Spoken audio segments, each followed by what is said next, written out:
எப்போதுமே கடன் இருக்குது. அதற்கு என்ன காரணம்? நான் வாங்கிட்டு வந்த கர்மாவா? அப்படிங்கிற மாரி அவர் கேள்விய கேட்க ஆரம்பிச்சிட்டாரு. எப்போதுமே கடன் அப்படின்னா 2 பாவகத்த பார்ப்பாங்க. அப்ப அவர்ட்ட சொன்னது, சின்ன சின்ன கடன்கிறது அப்பப்போ வாங்குறீங்க. அது ஏன்? அப்படிங்கிறது ஒரு கேள்வி. இப்ப இந்த 6ஆம் பாவகம் கடன் அப்படின்னா, நம்ம ஆசைப்பட்டு ஆசைப்பட்டு எதையாட்டி ஒண்ணு செஞ்சுட்டே இருக்கிறாரு அவரு. அவர் தொழில் லாபத்துக்காக இருக்கலாம், இல்லைனா எதையாட்டி செய்யணும் பேராசை அப்படிங்கிற ஒரு காரணமாக எதாட்டி ஒரு கடன் அப்படிங்கிறது பண்ணிட்டு இருக்கிறாரு. இப்போ இந்த 10 வருஷத்துல பார்த்தீங்கன்னா, மாசம் மாசம் எதாட்டி ஒரு பிரச்சனையினால அந்த கடன் கொஞ்சம் தள்ளி அடைக்கக்கூடிய ஒரு நிலை அப்படிங்கிறது இருக்குது. வேலை நல்லா இருக்குது, வருமானம் வர்றது, ஆனால் கடன் அந்த லோன் பேமெண்ட் அடைக்கிறது மாத்திரம் அவருக்கு பிரச்சனையாக போயிடுது. அவர்கிட்ட கேட்டேன், ஏங்க சம்பாத்தியம் இருக்குது, கடன் அடைக்கிறதுக்கு உங்களுக்கு என்ன அப்படிங்கிற மாதிரி ஒரு கேள்வி.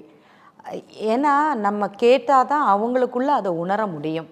நான் சொன்னேன், முதல்ல நீங்கள் ஒரு டூர் போகணுன்னு போயிருப்பீங்க, அதுக்காக கொஞ்சம் கடன் வாங்கியிருப்பீங்க. அந்த கடனுடைய அளவு அப்படிங்கிறது கொஞ்சம் அதிகமாக இருக்கும். இப்போது நிறைய நண்பர்கள் வெளிநாட்டு பயணம்ங்கிறது போகிறாங்க, அதுக்காக கடன் வாங்கினாங்க.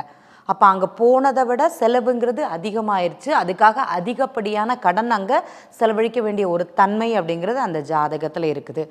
ஏன் உங்களுக்கு பட்ஜெட் அப்படிங்கிறது தெரியும், அதை கொஞ்சம் பார்த்து செலவு பண்ண வேண்டியதுதானே. அங்கே போயிட்டு ஆடம்பரமாக செலவு பண்ணணுங்கிற தன்மை கண்டிப்பாக கிடையாது, இதனால தான் கடன் அப்படின்னேன். ஆமாம் கரெக்டுங்க, இதனால தான் கடன். இது ஒரு 3 வருஷம் அந்த லோன் போச்சா அப்படிங்கிற ஒரு கேள்வி. ஆமாங்க அப்படின்னாங்க.